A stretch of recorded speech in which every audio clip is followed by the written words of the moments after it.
You know what emptiness is. You've stood in an empty room, you've looked across an empty field, you've felt the silence of an empty street at night. The concept seems simple, obvious even. Emptiness is just the absence of things, the space between what matters. But there's a kind of emptiness in the universe that doesn't fit that understanding. It's not just the absence of things, it's not simply space waiting to be filled. It's a presence of its own, vast beyond measure, and it occupies more of reality than everything else combined. When astronomers talk about the largest structure in the known universe, they're not describing a galaxy or a star or even a cluster of galaxies. They're describing nothing at all. A void so enormous that light takes 1 billion years to cross it. A region of space so empty that if our entire galaxy were placed at its centre, the nearest significant object would be farther away than we can properly imagine. This isn't poetic language, this is measurement, this is what exists. And understanding what this emptiness actually means, what it tells us about where we are and what the universe truly is, changes something fundamental about how you see everything around you. Because the biggest thing in the universe isn't a thing at all, it's the absence of things. And that absence is so profound, so absolute, that it shapes the structure of reality itself. This is about understanding what emptiness really means when you apply it to the cosmos, and once you do, you'll never think about the word empty the same way again. When you close your eyes and picture outer space, you probably imagine blackness, darkness stretching in every direction, stars scattered here and there like distant lights across a vast dark ocean. This image feels accurate because it matches what we see when we look up at night. The sky is mostly black, punctuated by points of light. We call this empty space, and we've been calling it that for as long as humans have looked upward and wondered what exists beyond our world. But what we're actually seeing when we look at the night sky is not emptiness in any meaningful cosmic sense. We're seeing the limitations of human vision. Our eyes can only detect certain wavelengths of light, and only when that light is bright enough to register on our retinas. The darkness between stars isn't necessarily empty, it's just dark to us. There could be gas there, invisible to our eyes. There could be dust. There could be radiation passing through that space at frequencies we cannot perceive. There could be gravitational fields, magnetic fields, particles moving at incredible speeds, all of it undetectable to someone simply looking up from Earth's surface. For most of human history, we had no way to know what existed in that darkness. We could see stars and planets, objects bright enough to stand out against the black. Everything else was assumption. Early astronomers mapped the visible universe, charting the positions of stars, tracking the movements of planets, calculating distances based on parallax and angles. They were mapping light. The spaces between remained unknown, undefined, labelled simply as the void through which celestial objects moved. The word void itself carries an almost dismissive quality, as if the emptiness were merely the background, the unimportant part, the canvas rather than the painting. Then we developed new tools, telescopes that could detect radio waves, instruments sensitive to X-rays and gamma rays, satellites positioned above Earth's atmosphere where they could observe wavelengths that never reach the ground. We began filling in the darkness with data, discovering that much of what appeared empty actually contained something. Nebulae too faint for the naked eye, clouds of hydrogen gas spanning light years, remnants of ancient supernovae still expanding outward centuries after the explosion. The Crab Nebula, invisible to ancient observers, revealed itself as a vast cloud of material ejected from a star that exploded in the year 1054. The space between stars, it turned out, was not as empty as it looked. This created a problem of definition. If the darkness contains gas and dust and radiation, can we still call it empty? And if we can't, then what do we mean when we talk about empty space? The question seems philosophical until you start trying to map the universe at large scales. Astronomers in the mid-20th century began cataloguing galaxies, recording their positions, measuring their distances using redshift and standard candles. They expected to find galaxies distributed more or less evenly across the observable universe, perhaps with some clustering here and there, but generally uniform when averaged over large enough volumes. This expectation came from a principle called the cosmological principle, which states that on the largest scales the universe should look roughly the same in all directions. But the data told a different story. As galaxy surveys became more comprehensive, as telescopes grew larger and more sensitive, as computers allowed astronomers to process millions of data points and create three-dimensional maps of cosmic structure, a pattern emerged. Galaxies were not distributed evenly, they clustered together in groups, and those groups formed larger structures, chains and walls and filaments of galaxies stretching across hundreds of millions of light-years. The Coma cluster contains over 1,000 galaxies packed into a region about 20 million light-years across. The Virgo supercluster, of which our own local group is a tiny peripheral member, contains tens of thousands of galaxies spread across 100 million light-years, and these superclusters are not isolated. They connect to one another in vast filamentary structures, creating a cosmic web that spans the observable universe. And between these structures there are regions where almost nothing exists. Not just darkness hiding invisible gas, not just the ordinary space between stars within a galaxy, but genuine, measurable absence. Regions so devoid of galaxies, so lacking in visible matter that astronomers had to create a new term for them. They called them voids, and these voids are not small, they are not gaps, they are enormous volumes of space where the density of matter drops to nearly nothing, where a galaxy becomes an almost impossibly rare occurrence, where you could travel for hundreds of millions of light years in any direction and encounter nothing but emptiness. The first major void was discovered in 1981 by Robert Kirshner and his colleagues. They were surveying the region of sky near the constellation Bootes, measuring redshifts of galaxies to determine their distances and map their three-dimensional distribution. They expected to find galaxies scattered throughout the surveyed volume, with perhaps some clustering, some variation in density, but nothing dramatic. Instead, they found a spherical region roughly 300 million light-years across that contained almost no galaxies at all. A few small galaxies along the edges, but the interior was nearly empty. They called it the Bootes void, and its discovery forced astronomers to reconsider their understanding of cosmic structure. This is where our intuition about empty space begins to fail. Because we think of emptiness as the background, the default state, the canvas on which matter is painted. But in the universe, it's the other way round. Matter is clustered into thin filaments and dense nodes, and the vast majority of space, the overwhelming bulk of cosmic volume, is occupied by these voids. When you account for the actual distribution of galaxies, when you measure how much space contains matter versus how much contains almost nothing, you realize that emptiness is not the absence of structure. Emptiness is the structure. The voids are not gaps between the important parts. They are the dominant feature of the cosmos. Computer simulations of cosmic structure formation support this picture. When astrophysicists model the evolution of the universe from its early near-uniform state to the present day, accounting for gravity, dark matter, and the expansion of space, the simulations produce structures that match what we observe. Filaments of galaxies surrounding vast empty regions. The matter collects along the walls and nodes of an enormous three-dimensional web, while the interior volumes remain almost devoid of galaxies. The simulations show that this isn't random. It's the natural result of how gravity works on cosmic scales over billions of years. Slight density variations in the early universe get amplified over time. Regions with slightly more matter attract more matter, growing denser.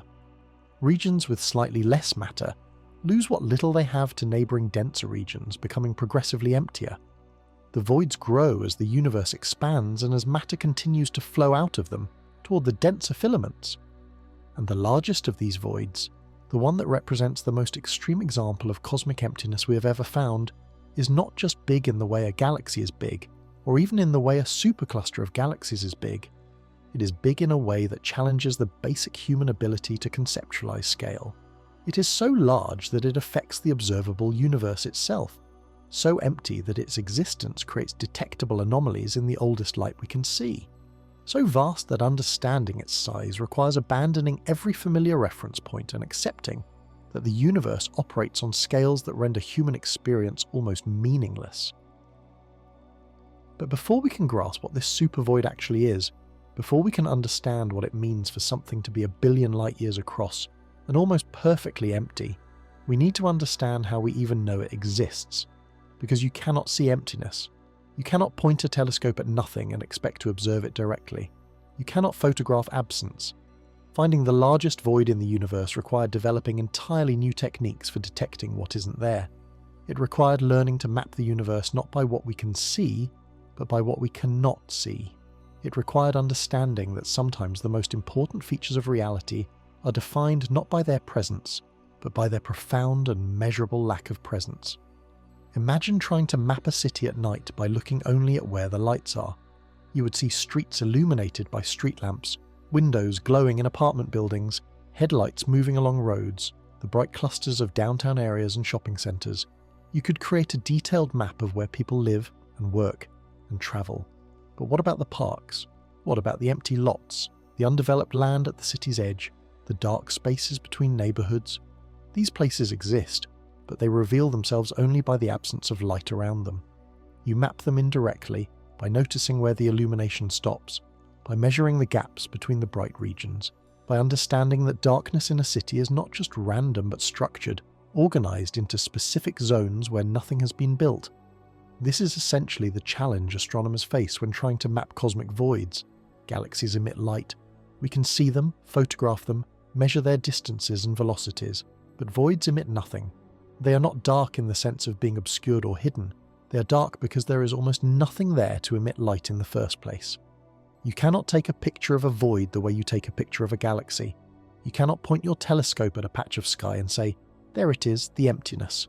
What you can do is point your telescope at thousands of patches of sky, catalogue every galaxy you find, measure how far away each one is, and then construct a three-dimensional map that shows where galaxies are clustered and where they are absent. This requires enormous amounts of data. A single galaxy's position and distance is not enough. You need hundreds of thousands of galaxies spread across large volumes of space before the structure becomes clear. And obtaining this data is not simple. When you look at a galaxy through a telescope, you're seeing light that left that galaxy millions or billions of years ago. The galaxy appears as a faint smudge, a small fuzzy patch among thousands of others in your field of view. To determine its distance, you need to measure its redshift, which means capturing its spectrum, the distribution of wavelengths in the light it emits.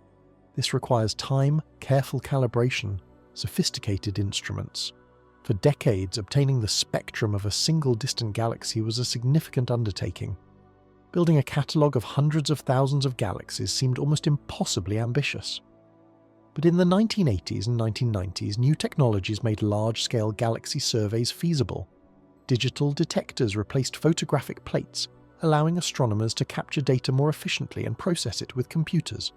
Spectrographs were designed to observe multiple galaxies simultaneously, obtaining dozens or even hundreds of spectra in a single observation. Automated systems could point telescopes at predetermined coordinates, collect data, and move to the next target without human intervention. What once took months could now be accomplished in a single night. Projects like the CFA Redshift Survey, and later the 2-degree Field Galaxy Redshift Survey and the Sloan Digital Sky Survey, began systematically mapping the positions of galaxies across large fractions of the sky. The data from these surveys did not immediately reveal voids. What appeared first were the galaxies themselves, each one represented as a point in three-dimensional space. Thousands of points, tens of thousands, eventually hundreds of thousands, and as the number of points increased, patterns emerged. The galaxies were not scattered randomly. They formed filaments, long chains stretching across hundreds of millions of light-years. They clustered at the intersections of these filaments, creating dense nodes where thousands of galaxies gathered in relatively small volumes. And between the filaments, there were regions with far fewer points, gaps in the distribution, volumes of space where you would expect to find galaxies based on the average density, but where almost none appeared. These gaps were the voids. But confirming that a gap in the data represents a real void, and not just an area that hasn't been surveyed thoroughly, requires careful analysis. You need to know the survey's completeness, how many galaxies in a given region you might have missed due to instrumental limitations or observational biases. You need to account for foreground objects, nearby galaxies that might obscure more distant ones. You need to verify that the apparent emptiness is not an artifact of how you've drawn the boundaries of your survey volume. Only after accounting for all these factors can you confidently state that a region is genuinely underdense, that it contains significantly fewer galaxies than the cosmic average. The Bhuta's void, discovered in 1981, passed these tests. Subsequent observations confirmed that it was real, a spherical region roughly 300 million light-years in diameter, containing only about 60 galaxies, compared to the 10,000 you would expect in a similarly sized volume of average cosmic density. Other voids followed. The local void, a smaller but still substantial underdense region, lying between the local group and the Virgo cluster, the Capricornus void, the Sculptor void, each one mapped through painstaking galaxy surveys, each one representing a volume of space where matter had drained away over billions of years, leaving behind almost nothing. But these voids, large as they are, were not the largest structures of their kind. As galaxy surveys expanded, covering more sky and reaching deeper into space, astronomers began finding voids that dwarf the Bhuta's void. The giant void in the constellation Canes Venatici, roughly 1 billion light-years across. Voids in the Eridanus constellation, in the region of the cosmic microwave background cold spot stretching across similar scales. These were not mere gaps in the distribution of galaxies. They were dominant features of the universe's large-scale structure, enormous volumes of near emptiness that contained more space than all the galaxy clusters and filaments combined. Yet even with detailed galaxy surveys, there remained a fundamental limitation. Mapping voids by mapping galaxies only works out to a certain distance. Beyond about 10 billion light-years, individual galaxies become too faint to observe reliably with current technology. We can see the most luminous galaxies, the brightest quasars, but the average galaxy, the kind that would populate the walls of filaments or the sparse interiors of voids, becomes invisible. If we want to map structure at even larger scales, if we want to understand whether voids exist in the most distant observable universe, we need a different method. We need a way to detect underdense regions without directly observing the galaxies within them. This is where the cosmic microwave background becomes essential. The CMB is the oldest light in the universe, radiation that has been travelling through space for more than 13 billion years, ever since the universe cooled enough for atoms to form and light to travel freely. This light passes through every structure in the universe on its way to us, every galaxy cluster, every filament, every void, and as it passes through these structures it gets affected. Slightly, measurably. Light travelling through a denser region, through a galaxy cluster for instance, experiences a small gravitational effect that shifts its energy slightly. Light travelling through an underdense region, through a void, experiences the opposite effect. These shifts are tiny, measured in millionths of a degree of temperature variation in the CMB, but they are real and they are detectable. Satellites like WMAP and Planck have mapped the CMB across the entire sky with extraordinary precision, measuring temperature variations down to a few parts per million. Most of these variations reflect conditions in the very early universe, tiny density fluctuations that existed when the CMB light was emitted, but some variations are caused by structures the light passed through on its journey to us. By analysing the CMB map and comparing it with models of how light interacts with cosmic structure, astronomers can infer the presence of large voids, even at distances where individual galaxies are too faint to see. This technique revealed something unexpected. In 2004, astronomers noticed an unusually large cold spot in the CMB, a region roughly 10 degrees across where the temperature was about 70 millionths of a degree cooler than the surrounding areas. Cold spots in the CMB are not uncommon, but this one was larger and colder than statistical predictions suggested it should be. One explanation was that the light from this part of the CMB had passed through an enormous supervoid, a region so underdense and so large that it imprinted a detectable cooling signal on the ancient radiation. Follow-up observations using galaxy surveys attempted to map the region, looking for evidence of this hypothetical supervoid, and they found it. A vast underdense region, roughly 1 billion light-years across, lying in the direction of the cold spot, at a distance of about 3 billion light-years from Earth. This was not just another void. This was, at the time of its confirmation, the largest known structure of its kind in the observable universe. Not the largest object, because it is not an object. The largest coherent region of near emptiness, a volume so enormous that it challenges our basic understanding of how structures form in the cosmos. And detecting it required combining multiple methods: galaxy surveys to map the nearby universe, CMB analysis to infer structure at greater distances, computer simulations to model how such a void could form and what effects it would have on light passing through it. No single observation was enough. Only by integrating data from multiple sources could astronomers confirm that this immense absence was real. But knowing that the supervoid exists and knowing what it actually means are different things, because 1 billion light-years is not a distance that human minds are built to comprehend. We need to understand what that scale actually represents, not as a number, but as an experiential reality. We need to start with something familiar and expand outward, slowly, carefully, until the true magnitude of this emptiness becomes clear. The first maps humans made were maps of what they could see: coastlines, rivers, mountains. The edge of the known world was simply the edge of where people had travelled and returned to tell about it.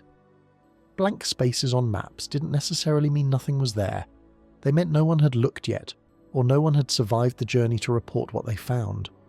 Cartographers filled these blank spaces with speculation, with sea monsters and warnings, with the phrase, "Here be dragons," marking the boundary between knowledge and imagination. The maps were not maps of the world as it actually was. They were maps of human experience projected onto geography. As exploration expanded, the blank spaces shrank. Coastlines were traced with increasing accuracy. Interior regions were surveyed. Mountains were measured. By the 20th century, nearly every part of Earth's surface had been photographed from above, mapped with precision, catalogued in detail. The blank spaces were gone, replaced with contour lines and coordinates and satellite imagery, accurate to within meters. We had mapped the entire planet, not just the parts we inhabited, but the deserts, the ice sheets, the ocean floors, every feature of the surface. And in doing so, we created a complete picture of Earth's geography, a representation that captured both what was there and what was not there, the solid ground and the empty air above it, the land and the sea. Mapping the universe required a similar evolution, but the challenge was far greater. You cannot walk across space to survey it. You cannot send ships to distant galaxies and have them return with measurements. You can only observe from one location, Earth, and infer the structure of the cosmos from the light that reaches you. For centuries, this meant mapping only the brightest objects. Stars were catalogued by their positions in the sky, their apparent brightness, their colours. Nebulae were noted as fuzzy patches, strange regions that didn't resolve into individual stars even through the most powerful telescopes. Galaxies, once their true nature was understood in the 1920s, were photographed and their positions recorded, but their distances remained uncertain, their three-dimensional arrangement unclear. The breakthrough came with redshift measurements. When a galaxy moves away from us, the wavelengths of the light it emits are stretched, shifted toward the red end of the spectrum. The faster it moves, the greater the shift. And because the universe is expanding, more distant galaxies are moving away faster than nearby ones, a relationship described by Hubble's law. This means that redshift serves as a distance indicator. Measure a galaxy's redshift and you can estimate how far away it is. Measure the redshifts of thousands of galaxies, and you can begin constructing a three-dimensional map of cosmic structure, plotting not just where galaxies appear in the sky, but how far away they are in each direction. The first large-scale redshift surveys in the 1980s revealed something unexpected. The distribution of galaxies was not uniform, not even approximately. There were vast filaments, walls of galaxies stretching across hundreds of millions of light-years. There were dense clusters where thousands of galaxies congregated, and between these structures there were voids, enormous regions containing almost no galaxies at all. The CFA2 Great Wall, discovered in 1989, was a sheet of galaxies more than 500 million light-years long, one of the largest structures known at the time, but equally remarkable were the voids surrounding it, the empty volumes that gave the cosmic web its structure. Mapping these voids required a shift in thinking. You were no longer just mapping what you could see, you were mapping absence, defining regions by what they lacked rather than what they contained. The process was indirect. You surveyed a volume of space, counting galaxies, measuring their distances, calculating the average density of matter in that volume. Then you identified regions where the density fell significantly below average, where galaxies were rare or absent entirely. These underdense regions became the voids on your map. outlined not by their own features but by the concentration of galaxies surrounding them. But voids are not empty in an absolute sense. Even the most underdense regions contain some matter. A few small galaxies might exist within a void, usually near its edges. There is gas, though far less than in the filaments. There is dark matter, the invisible substance that makes up most of the universe's mass, though in voids even dark matter is less concentrated than average. What makes a void is not the complete absence of everything, but the significant deficit of matter compared to the cosmic mean. If the average density of the universe is one galaxy per certain volume, a void might contain only 1/10 that density, or 1/100th. The exact threshold for defining a void varies depending on the survey and the scale being examined, but the principle remains the same. Voids are regions where the universe is substantially emptier than usual. As galaxy surveys grew more comprehensive, the maps improved. The 2-degree field galaxy redshift survey, completed in 2003, measured redshifts for more than 200,000 galaxies. The Sloan Digital Sky Survey, which began releasing data in 2000 and continues to this day, has catalogued millions of galaxies, creating the most detailed 3-dimensional map of the nearby universe ever produced. These surveys revealed that voids are not rare anomalies but common features, accounting for the majority of cosmic volume. The universe is more void than structure. Most of space is nearly empty, with matter concentrated into a thin network of filaments and nodes. The maps also revealed the void's shapes and sizes. Most voids are roughly spherical or slightly elongated, ranging from 50 million to several hundred million light-years across. They tend to expand over time as the universe expands and as galaxies continue to flow out of underdense regions toward overdense ones. The walls of filaments between voids are surprisingly thin, often only 20 or 30 million light-years thick, meaning that if you could travel through the universe in any direction, you would spend most of your journey crossing through voids with only brief passages through the thin sheets and filaments where galaxies cluster. But mapping nearby voids, the ones within a few billion light-years of Earth, is only part of the picture. To understand the universe's large-scale structure fully, astronomers needed to map voids at greater distances, in regions where the light we receive left its source billions of years ago, when the universe was younger and structure was still forming. This required looking beyond galaxy surveys and using the cosmic microwave background. The CMB is a snapshot of the universe as it appeared roughly 380,000 years after the Big Bang, when the cosmos had cooled enough for protons and electrons to combine into neutral hydrogen atoms, allowing light to travel freely for the first time. This light has been travelling through space ever since, and we detect it today as microwave radiation coming from all directions, a faint glow with a temperature of about 2.7 degrees above absolute zero. The CMB is remarkably uniform, with temperature variations of only about 1 part in 100,000, but those tiny variations carry information about the early universe's density fluctuations, the seeds from which all later structure grew. As CMB light travels toward us, it passes through the structures that have formed over the past 13 billion years.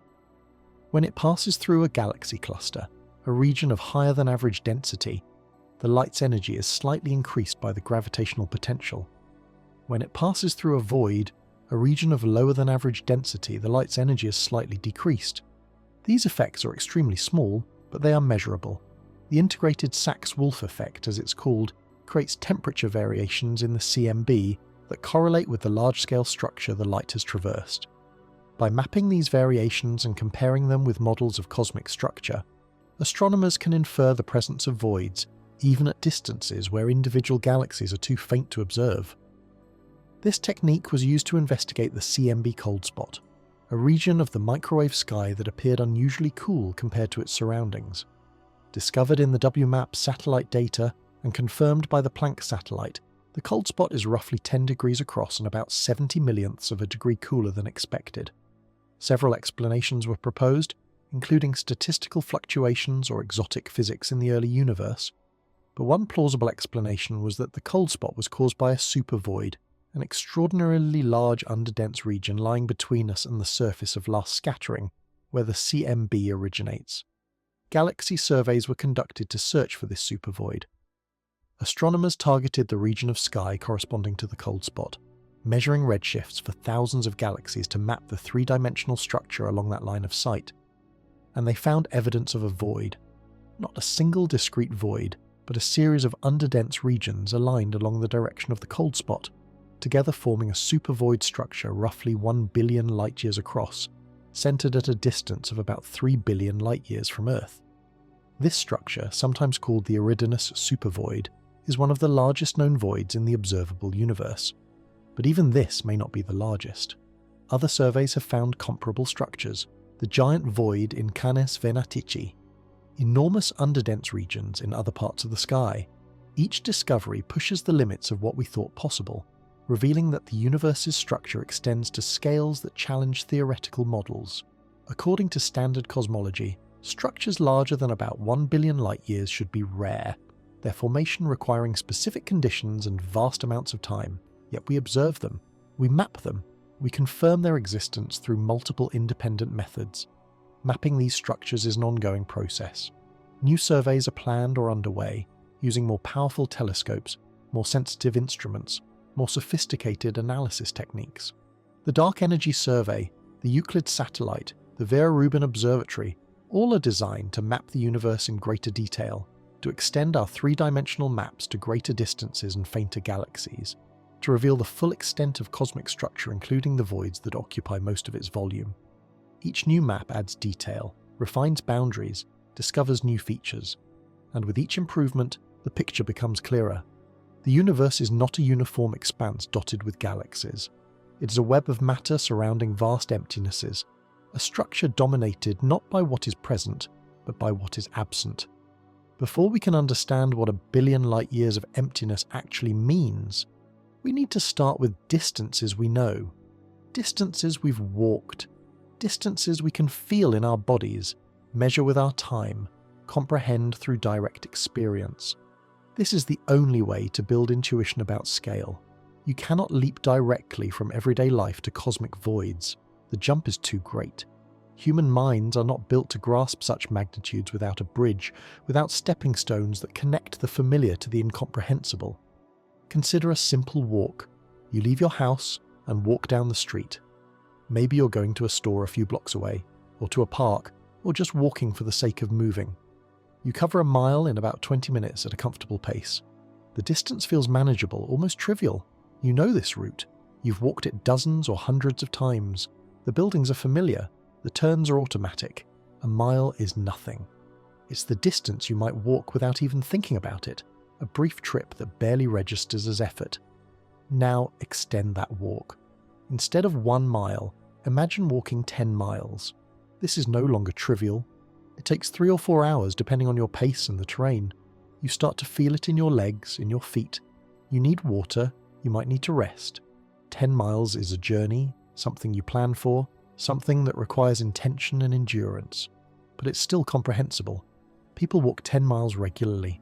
Hikers do it as a morning excursion. It's a distance that fits within a single day's activity, a scale that human bodies are designed to handle. Extend it further, 100 miles. This is no longer a walk you complete in one go. Even the most determined hikers would need multiple days to cover this distance on foot, stopping to rest, to sleep, to recover. 100 miles is the distance between cities, the kind of journey that in earlier centuries would have been a significant undertaking, requiring preparation, supplies, careful planning. Today we drive it in 2 hours on a highway and barely think about it. But on foot at 3 miles per hour, it would take more than 30 hours of continuous walking. Spread across several days, accounting for rest and sleep, it might take a week. Now imagine walking 1,000 miles, from New York to Florida, from London to Rome. This is a distance that would consume weeks of your life if you walked it continuously. Even in a car, driving 8 hours a day, it would take 2 full days. 1,000 miles begins to exceed everyday human experience. Most people never travel this far on foot. It becomes an expedition, a test of endurance, something people write about when they complete it. The Appalachian Trail is roughly 2,000 miles long, and hiking its entire length takes most people 5 to 7 months. This is a distance that starts to feel abstract, even though it exists entirely on Earth, entirely within the realm of human travel. But we can still comprehend it, because we can relate it to time and effort. We know what walking feels like. We know what days and weeks and months mean. We can imagine, even if we haven't experienced it, what it would be like to walk for half a year, to cover 2,000 miles one step at a time. The scale is large, but it's still human. It's still built from human actions repeated over human time. Now leave Earth.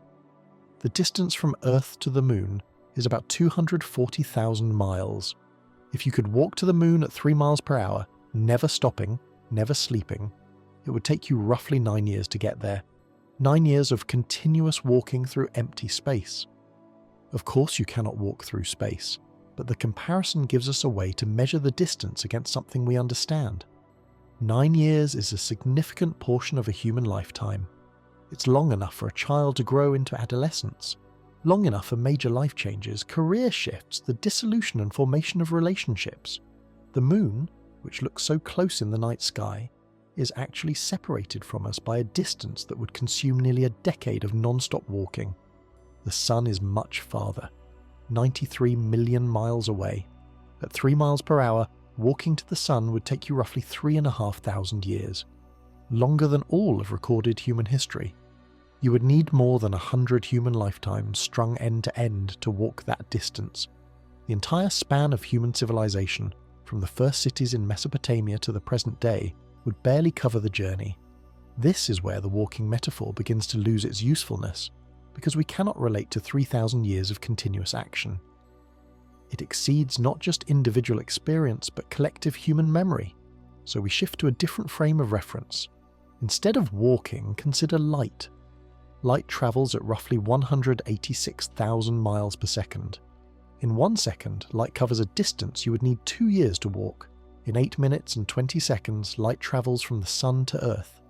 This is the fundamental scale of our solar system, measured not in miles or walking time, but in light minutes. Mercury is about 3 light minutes from the Sun. Jupiter is 43 light minutes away. Neptune, the outermost major planet, is roughly 4 light hours from the Sun. Even at these scales, we're still talking about distances within our solar neighbourhood, regions that we've visited with spacecraft, places where we've landed probes or sent orbiters or captured detailed images.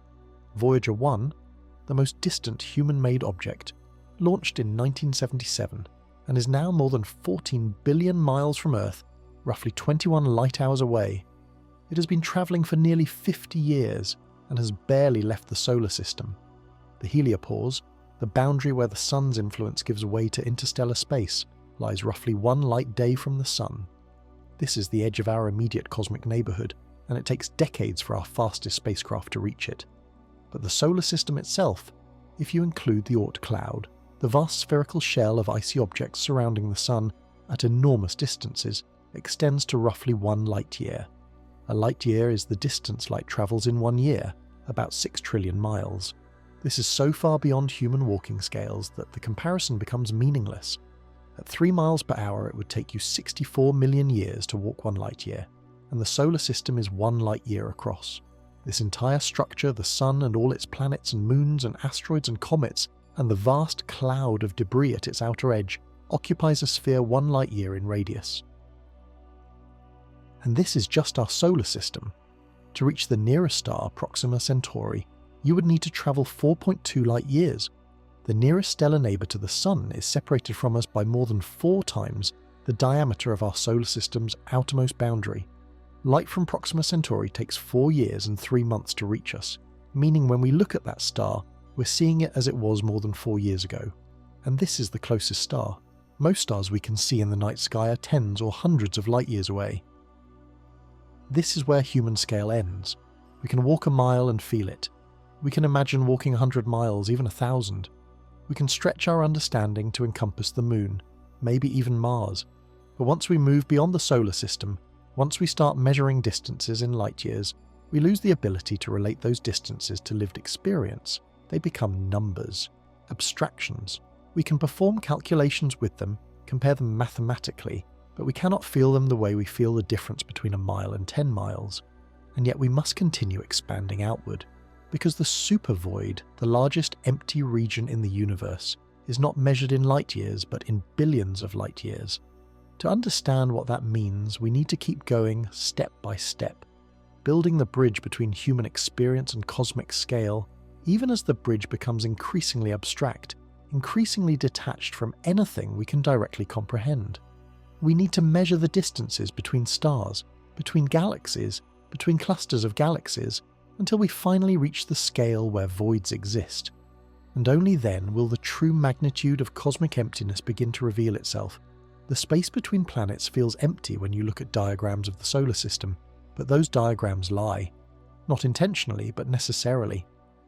If you drew the solar system to scale, with Earth represented as a dot 1 millimeter across, the Sun would be a sphere about 10 centimeters in diameter, and it would need to be positioned 11 meters away. Mars would be another tiny dot 17 meters from the Sun. Jupiter would be 56 meters away. Neptune would be 340 meters distant. To fit the whole system on a single page, you have to shrink the distances, bring the planets closer together than they actually are, creating an illustration that shows the correct order but completely misrepresents the scale. The truth is that the solar system is mostly empty space. The planets occupy almost none of it. If you combined all the planets into a single object, they would form a ball roughly the size of Jupiter, which sounds substantial until you realize that Jupiter itself is 1,000 times smaller than the Sun, and the Sun occupies only a tiny fraction of the solar system's volume.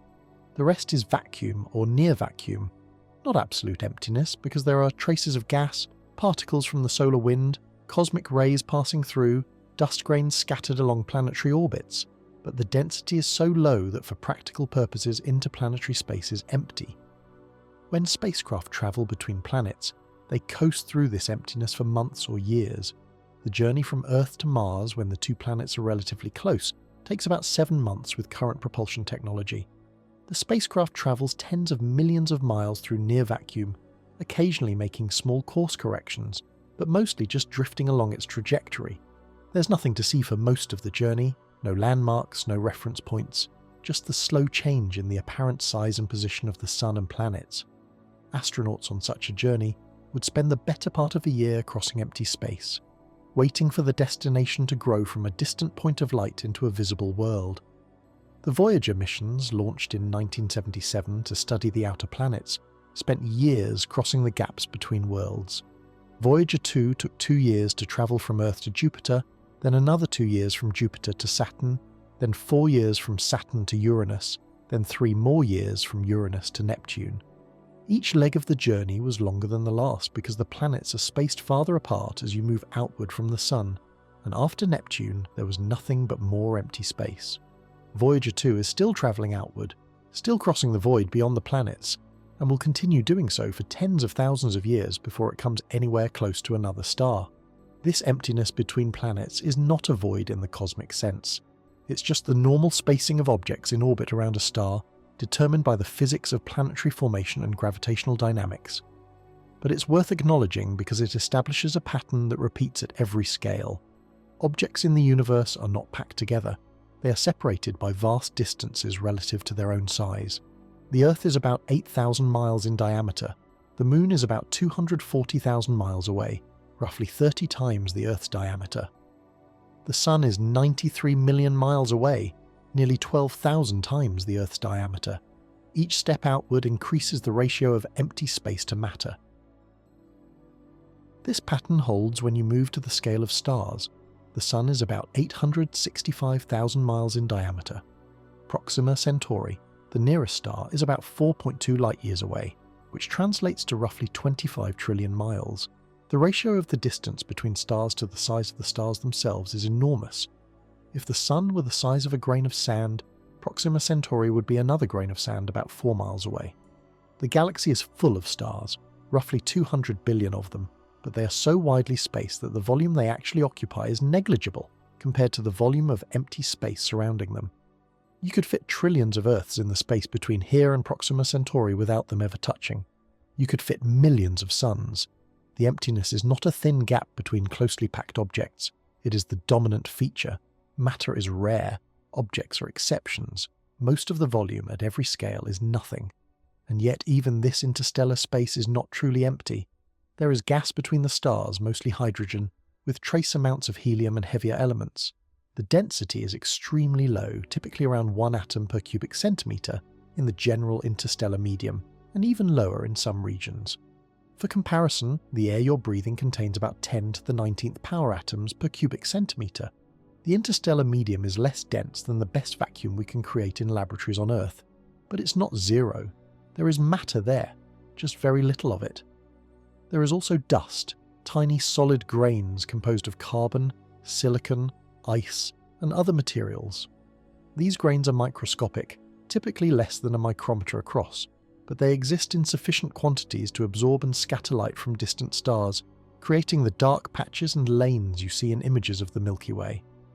There are magnetic fields threading through interstellar space, shaped by the motion of charged particles and the remnants of ancient stellar explosions. There are cosmic rays, high-energy particles travelling at nearly the speed of light, originating from supernovae and other violent events. Interstellar space is not a featureless void. It has structure, composition, dynamics. It's just extraordinarily diffuse. When you expand the scale to encompass entire galaxies, the pattern continues. The Milky Way is a disk roughly 100,000 light-years across, containing 200 billion stars along with gas, dust, and dark matter. The Andromeda Galaxy, the nearest large galaxy to the Milky Way, is about 2.5 million light-years away. The distance between the two galaxies is about 25 times the diameter of the Milky Way itself. If you shrank the Milky Way down to the size of a dinner plate, Andromeda would be another dinner plate about 20 feet away. Between the Milky Way and Andromeda, there is what astronomers call intergalactic space. This is emptier than interstellar space. The density of gas drops to perhaps 1 atom per 10 cubic meters or less, depending on the region. There are no stars out here, at least very few. Most stars belong to galaxies, held together by gravity. The space between galaxies is almost devoid of the matter that makes up everyday objects. It's closer to a true vacuum than anything we encounter within a galaxy. But even this is not the emptiness of a cosmic void. The local group, which includes the Milky Way, Andromeda, and about 50 smaller galaxies, occupies a region roughly 10 million light-years across. Other galaxy groups lie beyond this, separated by tens of millions of light-years. And these groups are not distributed evenly. They cluster together into larger structures, connected by filaments, creating the cosmic web. Between the filaments, between the clusters and groups, there are the voids. These voids are not like the space between planets, or even the space between galaxies. They are regions where the density of galaxies drops to a small fraction of the cosmic average, where you might travel for hundreds of millions of light-years and encounter only a handful of small, dim galaxies. They are the emptiest places in the universe, not because they contain absolutely nothing, but because the ratio of empty space to matter reaches its maximum. And the largest of these voids, the supervoids, extend for distances so vast that they dwarf everything we've discussed so far. They make the space between planets look insignificant. They make intergalactic distances seem trivial. They represent emptiness on a scale that requires us to abandon all familiar reference points and confront the universe as it actually is, not as we imagine it to be. To understand these voids, we need to keep scaling upward. We need to measure the distances between galaxies, between clusters of galaxies, between the largest structures in the cosmos.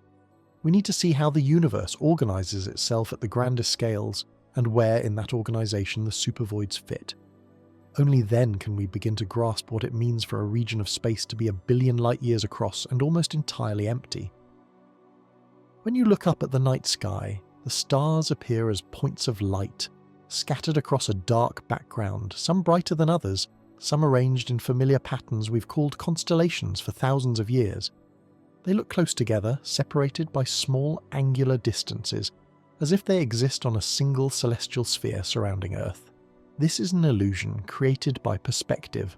The stars are not close together. They are not equidistant from us. They exist at vastly different distances, scattered through three-dimensional space in a way that cannot be perceived by simply looking at them. Proxima Centauri, the nearest star to the Sun, is 4.2 light-years away.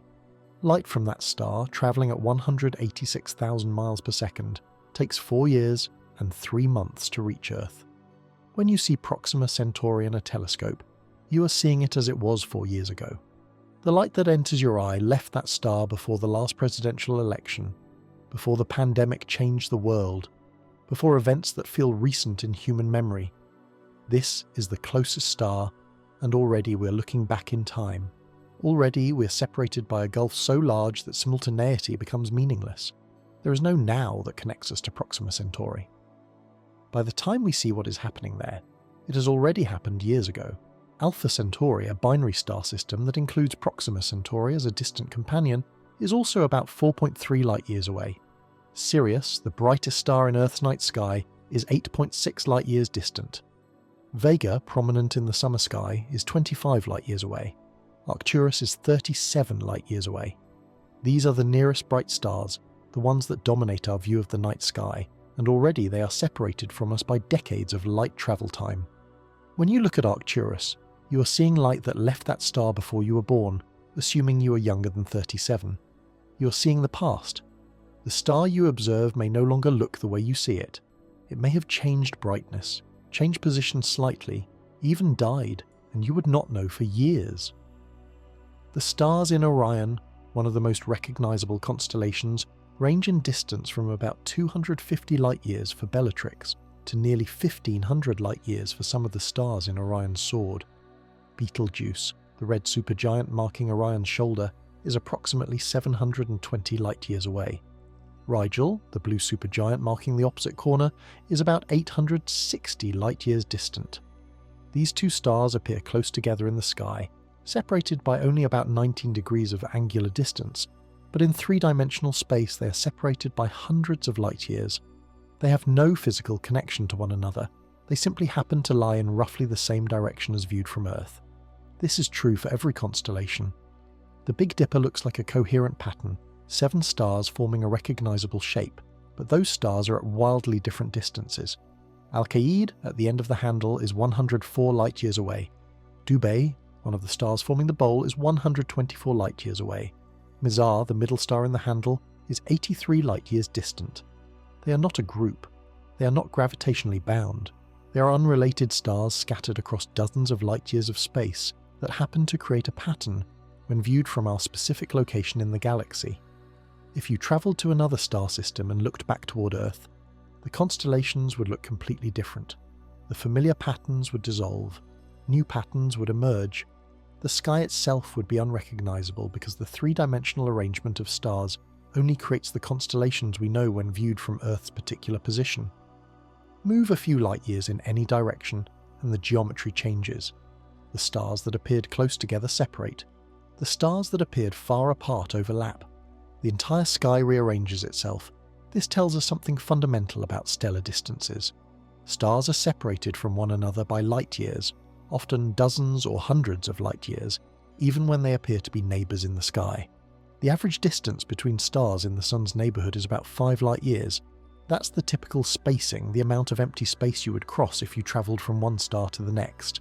And this spacing means that even though the galaxy contains 200 billion stars, most of its volume is empty space between those stars. Now continue to the next star. Alpha Centauri A and B are nearby, but after that the next closest star is Barnard's star, about 6 light-years from the Sun but roughly 2 light-years from Proxima Centauri. You travel for 2 more years through emptiness, then onward to Wolf 359, another 2.4 light-years, then Lalande 21185, another 2 light-years. Each journey is measured in years of light-speed travel. Each gap is several light-years wide. And this is the relatively dense region of the galaxy where the Sun happens to reside. In other parts of the galaxy, in the space between spiral arms or in the outer regions of the galactic disk, stars are even farther apart. The spiral arms themselves, the prominent features visible in images of galaxies like the Milky Way, are not solid structures. They are density waves, regions where stars and gas are slightly more concentrated than in the surrounding areas. But even in a spiral arm, stars are separated by light years. The arm is not a physical object, but a statistical increase in stellar density, a wave pattern moving through the galaxy over millions of years. Stars pass through spiral arms the way cars pass through a traffic jam, slowing down slightly, bunching together, then spreading out again as they move beyond the denser region. The Milky Way's disk is about 100,000 light-years in diameter, but only about 1,000 light-years thick in the region where most stars reside. This makes it a flattened structure, a disk rather than a sphere. with stars orbiting the galactic center in roughly circular paths. The Sun is located about 26,000 light-years from the center, roughly halfway out along one of the spiral arms. It orbits the galaxy at about 500,000 miles per hour, completing one orbit every 225 million years. This orbital period is sometimes called a galactic year, and the Sun has completed only about 20 galactic years since it formed 4.6 billion years ago. Even at the Sun's orbital speed, crossing the galaxy would take an enormous amount of time. To travel from the Sun's current position to the galactic center, a distance of 26,000 light-years would take 26,000 years at the speed of light. At the Sun's actual orbital speed, it would take tens of millions of years, and that's just to cross partway through the galaxy. To go from one side to the other, from the edge of the disk through the center and out to the opposite edge, would take 100,000 years at light speed. This is the scale of a single galaxy, 100,000 light-years across, containing 200 billion stars, most of them separated from their nearest neighbors by several light-years of near-empty space. The galaxy is not densely packed. It is not crowded. It is a sparse collection of stars swimming through an ocean of emptiness, held together by gravity, orbiting a common center, but occupying only a tiny fraction of the galaxy's total volume. And the Milky Way is just one galaxy among billions. The nearest large galaxy, Andromeda, is 2.5 million light-years away. The distance between the Milky Way and Andromeda is 25 times the diameter of the Milky Way itself. This gap is intergalactic space, emptier than the space between stars, containing only the faintest traces of gas and the occasional small dwarf galaxy. Light takes 2.5 million years to cross this distance. When we look at Andromeda, we see it as it was 2.5 million years ago, long before humans evolved, before our ancestors had even separated from other primate lineages. The light travelling from Andromeda to Earth has been in transit for longer than our species has existed. It has crossed a distance so vast that the stars within Andromeda have moved noticeably during its journey, their orbits carrying them to slightly different positions than they occupied when the light was emitted. By the time that light reaches us, the galaxy has aged, changed, evolved. We are not seeing Andromeda as it is, we are seeing its ancient past, preserved in the photons that have travelled across millions of light-years of emptiness to reach our telescopes. And yet, even this distance, 2.5 million light-years of intergalactic space, is nothing compared to the distances between galaxy clusters, between superclusters, between the vast structures that make up the cosmic web. To understand the scale of cosmic voids, we need to keep expanding outward, past individual galaxies, past groups and clusters, until we reach the largest structures in the universe. Only then does the true scale of emptiness begin to reveal itself. Galaxies do not float randomly through the universe. When astronomers first began mapping their positions in the 1920s and 1930s, they expected to find them scattered more or less uniformly across space, perhaps with some local clustering but generally distributed evenly when averaged over large volumes. This expectation came from a reasonable assumption that the universe, when viewed at the larger scales, should look the same in all directions, with no preferred locations or special structures. It seemed logical that matter would spread out evenly over cosmic time, filling space uniformly. But as galaxy surveys improved, as telescopes grew larger and more sensitive, as astronomers catalogued thousands and then tens of thousands of galaxies and measured their distances, a different picture emerged. Galaxies were not uniformly distributed. They clustered together in groups. These groups clustered into larger structures, and these larger structures connected to one another in a pattern that resembled a three-dimensional web, with dense nodes connected by thin filaments and enormous empty regions between them. The local group, which contains the Milky Way, is a small cluster of about 50 galaxies bound together by gravity. The Milky Way and Andromeda are the two largest members, each a spiral galaxy containing hundreds of billions of stars. The rest are smaller galaxies, mostly dwarf galaxies containing millions or billions of stars rather than hundreds of billions. The entire local group occupies a region roughly 10 million light-years across. This is the scale of a galaxy group, a gravitationally bound collection of galaxies that will remain together, orbiting their common centre of mass for the rest of cosmic time. But the local group is itself part of a much larger structure. About 50 million light-years away lies the Virgo cluster, a massive collection of more than 1,000 galaxies occupying a region roughly 15 million light-years in diameter. The Virgo cluster is much denser than the local group, with galaxies packed more tightly together, their mutual gravitational interactions constantly reshaping the cluster's structure. At the centre of the Virgo cluster sits M87, a giant elliptical galaxy containing trillions of stars and a supermassive black hole at its core. This is one of the largest galaxies in the nearby universe, a dominant structure that has grown by consuming other galaxies over billions of years. The local group and the Virgo cluster, along with dozens of other galaxy groups and clusters in the surrounding region, form an even larger structure called the Virgo supercluster. This supercluster spans roughly 110 million light-years and contains thousands of galaxies organized into clusters, groups, and filaments. The Milky Way sits near the outer edge of this supercluster, in a relatively sparse region far from the dense Virgo cluster at the center. We are peripheral members of this structure, located in the suburbs rather than the crowded downtown, but even the Virgo supercluster is not the largest structure containing our galaxy. Recent mapping efforts have revealed that the Virgo supercluster is itself part of an even grander structure called Laniakea, a supercluster of superclusters spanning roughly 500 million light-years. Laniakea contains approximately 100,000 large galaxies and has a total mass of about 100 million billion times the mass of the Sun. This is the local cosmic neighborhood at its largest scale, the gravitational basin within which all nearby galaxies are slowly flowing toward a common center of mass. These structures form through gravity operating over billions of years. In the early universe, matter was distributed almost uniformly, with only tiny density variations, fluctuations of perhaps 1 part in 100,000. But gravity amplifies these fluctuations.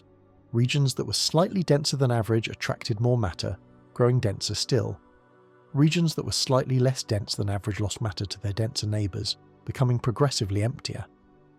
Over time, these small differences grew into the large-scale structure we observe today. Computer simulations of this process show how structure forms. We start with a nearly uniform distribution of matter, mostly dark matter, with tiny random fluctuations in density. You let gravity act on this distribution, pulling matter together in some regions, leaving other regions increasingly empty. After a few 100 million years, the first small clumps form. After 1 billion years, these clumps merge into larger structures. After several billion years, a clear pattern emerges. Matter has collected into filaments, thin threads of galaxies stretching across hundreds of millions of light-years. These filaments intersect at nodes, dense clusters where thousands of galaxies congregate, and between the filaments, vast regions remain nearly empty. The cosmic web, as this structure is called, is not a metaphor. It is an accurate description of how matter is distributed at the larger scales. If you could see the entire observable universe at once, color-coded by the density of galaxies, you would see a web-like pattern. Thin, bright filaments of galaxies surrounding dark voids. Dense, bright nodes at the intersections. And everywhere, the voids, occupying most of the volume, dominating the structure. One of the largest known filaments is the Sloan Great Wall, discovered in 2003. This structure stretches for roughly 1.4 billion light-years, making it one of the longest coherent structures ever observed.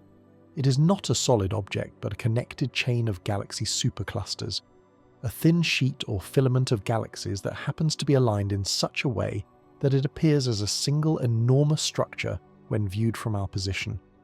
The Sloan Great Wall contains thousands of galaxies, but it is also extremely thin, only about 15 or 20 million light-years thick in most places. This means that if you travelled along its length, you would cross 1.4 billion light-years of structure. But if you travelled perpendicular to it, you would cross into a void within just a few tens of millions of light-years. This ratio, the length of structures versus their thickness, reveals how the universe is organised. Filaments are long and thin, walls are broad but shallow, nodes are dense but compact, and the voids, the regions between these structures, are vast and roughly spherical, expanding in all directions as the universe itself expands. The voids are not flat or elongated. They are three-dimensional bubbles of emptiness, surrounded by thin shells and filaments of galaxies. The typical void in the nearby universe is roughly 100 to 300 million light-years in diameter. Some are smaller, some are larger. The Boötes void, discovered in 1981, is about 330 million light-years across. The local void, lying between the local group and the Virgo cluster, is roughly 150 million light-years in diameter. These voids are not completely empty. A few small galaxies exist within them, usually near the edges where they border the filaments. But the interior regions contain almost nothing. The density of galaxies drops to perhaps 10% of the cosmic average, or even less in the most underdense regions. If you were located in the centre of a void, the night sky would look profoundly different than it does from Earth. There would be far fewer galaxies visible in any direction. The nearest large galaxy might be hundreds of millions of light-years away, so distant that it would appear as only the faintest smudge even in the most powerful telescopes. The cosmic web would be visible only as a distant structure surrounding you, a shell of galaxies marking the void's boundary. You would be surrounded by darkness on all sides, isolated in a way that is difficult to imagine, separated from the rest of the universe by distances so vast that light takes hundreds of millions of years to cross them. And yet, even these typical voids, enormous as they are not the largest. As galaxy surveys have extended to greater distances, mapping the universe billions of light-years away, astronomers have found voids that exceed the typical size by factors of 2 or 3 or more. These supervoids represent the extreme end of cosmic structure, regions where the density of galaxies drops even lower than in typical voids, and where the size exceeds what theoretical models predict should be common. The largest of these supervoids is not just a larger version of the Boötes void. It is a structure so enormous that it affects the cosmic microwave background itself, creating a detectable temperature anomaly in the oldest light we can observe. It is a region so empty and so vast that its existence pushes against the limits of what standard cosmology suggests should be possible. Understanding this supervoid requires us to confront the full scale of cosmic emptiness, to grasp what it means for a billion light-years of space to contain almost nothing at all. And to do that, we need to look at how this structure was discovered and what it tells us about the universe we inhabit. In 2004, astronomers analysing data from the Wilkinson Microwave Anisotropy probe noticed something unexpected in the cosmic microwave background. The CMB, as discussed earlier, is remarkably uniform across the sky, with temperature variations of only about 1 part in 100,000. These tiny variations reflect density fluctuations in the early universe, the seeds from which all later structure grew. But in one region of the sky, in the direction of the constellation Eridanus, there was a cold spot, a patch roughly 10 degrees across, about 20 times the apparent diameter of the full moon, where the temperature was measurably lower than the surrounding regions. The difference was small, only about 70 millionths of a degree Kelvin colder than expected, but it was statistically significant. Cold spots and hot spots exist throughout the CMB, reflecting the random density fluctuations in the early universe, but this particular cold spot was larger and colder than probability suggested it should be. Statistical analysis indicated that a cold spot of this size and magnitude should occur by random chance only about once in every several thousand randomly generated CMB maps. It was an anomaly, something that demanded explanation. Several hypotheses were proposed. Perhaps it was a statistical fluctuation after all, rare but not impossible, simply the tail end of a probability distribution that happened to manifest in our observable universe. Perhaps it reflected exotic physics in the early universe, a feature created by processes we don't fully understand. Or perhaps it was caused by structure between us and the surface of last scattering, by a vast underdense region that the CMB light passed through on its journey to Earth. This third possibility was based on the integrated Sachs-Wolf effect, a phenomenon where CMB photons lose or gain energy as they pass through evolving gravitational potentials. When light enters a region of higher density, such as a galaxy cluster, it gains energy climbing into the gravitational well. When it exits, it loses that energy climbing back out. In a static universe, these effects would cancel perfectly. But the universe is not static. It is expanding. And in an expanding universe with dark energy driving accelerated expansion, the gravitational potentials change over time. By the time the photon exits the overdense region, the potential is weakened slightly due to expansion. The photon doesn't lose quite as much energy exiting as it gained entering, resulting in a net energy gain, a slight increase in the photon's temperature. The opposite happens when light passes through an underdense region, a void. The photon loses energy, falling into the shallower gravitational potential of the void. By the time it exits, the potential has become even shallower due to cosmic expansion and the influence of dark energy.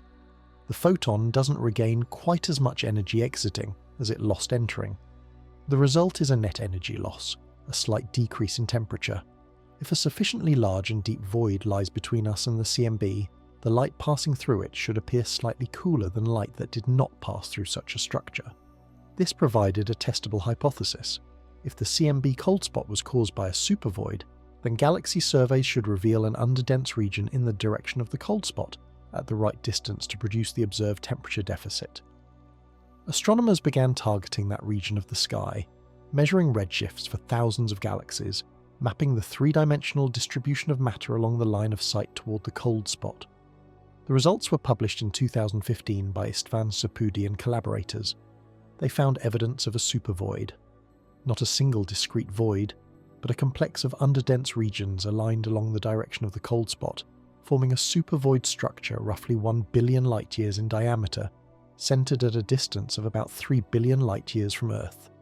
This structure, sometimes called the Eridanus supervoid, or the CMB cold spot supervoid, is one of the largest known voids in the observable universe.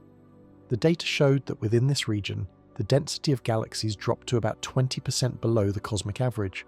This might not sound dramatic, but when integrated over 1 billion light-years, the cumulative effect is substantial. The integrated Sachs-Wolf effect from such a large underdense region could account for a significant portion of the cold spot's temperature deficit, though not necessarily all of it. Some models suggested the supervoid alone could explain the entire anomaly. Others suggested it explained only part of the signal, with the remainder coming from random fluctuations or other effects. The debate continues, but the existence of the supervoid itself is not in question. It is there, measurable, confirmed by multiple independent observations. To understand what this means, we need to grasp the scale involved. 1 billion light-years, light travelling at 186,000 miles per second, crossing 1 billion years of distance. If you could freeze time and measure the supervoid's diameter in light-years, you would get a number with 9 zeros after it. If you converted that to miles, you would get a number so large that writing it out would require roughly 25 digits. This is not a distance that relates to human experience in any meaningful way. But we can translate it into time. If you travelled at the speed of light, it would take 1 billion years to cross the supervoid from one side to the other. 1 billion years ago, Earth was in the middle of the Proterozoic Eon, a period when life consisted almost entirely of single-celled organisms. Multicellular life was just beginning to emerge. There were no animals, no plants, no fungi. The atmosphere contained far less oxygen than it does today. The continents were arranged differently, clustered together in a supercontinent that would later break apart and drift into the configuration we recognise as modern geography. In 1 billion years from now, the Sun will have grown about 10% brighter, enough to evaporate Earth's oceans and render the planet uninhabitable. Life on Earth, if it still exists, will be confined to the most extreme environments, clinging to survival in the final stages before the planet becomes completely sterile. The continents will have drifted to new positions. The night sky will show different constellations as nearby stars move through space. The entire span of time from the emergence of multicellular life to the death of Earth's biosphere equals the time it would take light to cross the supervoid. This is the distance across, 1 billion light-years, and within this distance, there is almost nothing. A few small galaxies scattered near the edges, some trace amounts of gas, thinner even than the already tenuous intergalactic medium. Dark matter, though less concentrated than in typical regions of space. But compared to the cosmic average, compared to the filaments and clusters where galaxies congregate, the supervoid is nearly empty. If our galaxy were somehow transported to the centre of this supervoid, the nearest large galaxy would be roughly 500 million light-years away in any direction. Light from that galaxy, travelling toward us at maximum cosmic speed, would take 500 million years to arrive. When we looked at that distant galaxy through our telescopes, we would be seeing it as it appeared 500 million years ago, back when Earth was in the Cambrian period, when the first complex animals were diversifying in the oceans, when trilobites and early arthropods were the dominant life forms, hundreds of millions of years before the first fish, before the first plants on land, before dinosaurs, before mammals, before anything remotely resembling the modern world. And in every other direction, the same. Galaxies visible only as ancient images, their light having travelled for hundreds of millions of years across emptiness to reach us. The isolation would be profound. The darkness would be almost absolute. The universe would appear fundamentally different than it does from our current location in the relatively densely populated outskirts of the Virgo supercluster. This is what the supervoid represents. Not just a large empty space, but a region so vast and so empty that it alters the fundamental experience of existing within it. It is a place where the universe's structure has failed to form, where matter has drained away, where the expansion of space has stretched distances to their extreme, and yet, this is not an unusual feature. The supervoid near the CMB cold spot is exceptional in its size, but voids in general are common. They occupy most of the universe's volume. They are the default state of cosmic space. The galaxies, the filaments, the clusters, all of it occupies only a small fraction of the total volume.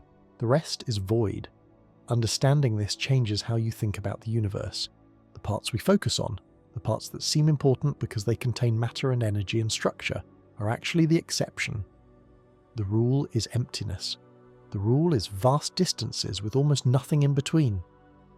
And the supervoid is simply the most extreme example of this rule that we have found so far. Light does not experience time.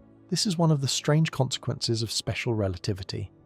From the perspective of a photon, if a photon could have a perspective, the journey from emission to absorption happens instantaneously. The photon is created and destroyed in the same moment, with no time passing in between, regardless of how far it travels through space. But from our perspective, from the perspective of observers moving slower than light, the photon's journey takes time, and when that journey crosses 1 billion light years, the time involved becomes almost incomprehensible. Consider a photon emitted from a galaxy on one side of the supervoid, travelling toward a galaxy on the opposite side. The photon leaves its source galaxy, perhaps created in the atmosphere of a star, perhaps emitted from a cloud of hot gas, perhaps generated in some other process. It begins moving outward at the speed of light, crossing the space between stars within its home galaxy, passing through the thin halo of gas and dark matter surrounding the galaxy, and then entering intergalactic space. For the first few million years, the photon might pass through the outskirts of the galaxy cluster containing its source galaxy. It crosses regions where galaxies are relatively common, where the density of matter is higher than the cosmic average. But eventually it reaches the edge of this structure and enters the void. The density of galaxies drops. The encounters with matter become rarer. The photon travels through increasingly empty space. 100 million years into its journey, the photon is deep within the void. If it could interact with matter along the way, if there was something to absorb or scatter it, the journey would end. But the void is so empty that interactions are vanishingly rare. The photon continues, travelling through darkness, crossing distances that dwarf anything we've discussed so far. 200 million years. 300 million years. The photon has now been travelling longer than the entire age of the dinosaurs, longer than the time since the Permian extinction event wiped out most species on Earth. And it's not even halfway across the void. 400 million years. 500 million years. The photon has now been travelling since the Ordovician period, when the first plants were beginning to colonize land, when the ancestors of all terrestrial life were still confined to the oceans. If you could somehow track this photon's position at this point in its journey, you would find it in the deepest part of the void, surrounded on all sides by emptiness, extending hundreds of millions of light years in every direction. 600 million years. 700 million years. The photon continues through the void, unimpeded, unchanging. 800 million years into the journey, the Earth has gone through multiple ice ages. Continents have assembled and broken apart. Entire mountain ranges have risen and eroded away. Species have evolved and gone extinct countless times over. And the photon is still crossing empty space. 900 million years. The photon approaches the far side of the void. The density of galaxies begins to increase slightly. The void is not perfectly spherical, and its boundaries are not sharp, but gradually the photon enters regions where matter becomes more common again. At 1 billion years, the photon exits the void entirely and enters a filament, a region where galaxies cluster together in greater numbers. Shortly afterward, it reaches its destination galaxy, crosses the space between stars, and finally, perhaps, gets absorbed by an atom in the atmosphere of a planet, or captured by a grain of dust, or enters a telescope on a world where intelligent beings are observing the sky. 1 billion years. That is how long it takes light to cross the supervoid. And during that entire journey, the photon encounters almost nothing. It passes through a region of space so empty that most of the universe's matter is drained away, leaving behind only the faintest traces of gas in the rare small galaxy. But this journey is not just about distance, it's about time. The photon we just described left its source galaxy 1 billion years ago. If we observe that galaxy today, we are seeing it as it was 1 billion years in the past. We are looking back across time as well as space. The galaxy we see may no longer exist in the state we observe it. Stars that were shining when the photon was emitted may have already died. New stars may have formed. The galaxy's structure may have changed. We have no way of knowing what that galaxy looks like now, because the concept of now is not well defined across cosmic distances. This is true for everything we observe in the universe. When we look at Andromeda, we see it as it was 2.5 million years ago. When we look at galaxies in the Virgo cluster, we see them as they were 50 million years ago. When we look at galaxies billions of light years away, we see them as they were billions of years ago, when the universe was younger, when structure was still forming, when many of the processes we observe today had not yet occurred. The supervoid complicates this picture in an interesting way. If we observe a galaxy on the far side of the supervoid, the light we receive has spent most of its journey crossing nearly empty space. The galaxy emitted the light 1 billion years ago. For most of that time, the photon travelled through the void, through a region where very little has happened because there is very little there to do anything. The void itself has not changed much during that time. It was empty 1 billion years ago, and it is still empty now, only slightly larger due to the expansion of the universe. This expansion is another factor affecting the photon's journey. The universe has been expanding the entire time the photon has been travelling. Space itself has been stretching, and this stretching affects the photon. As space expands, the photon's wavelength stretches as well.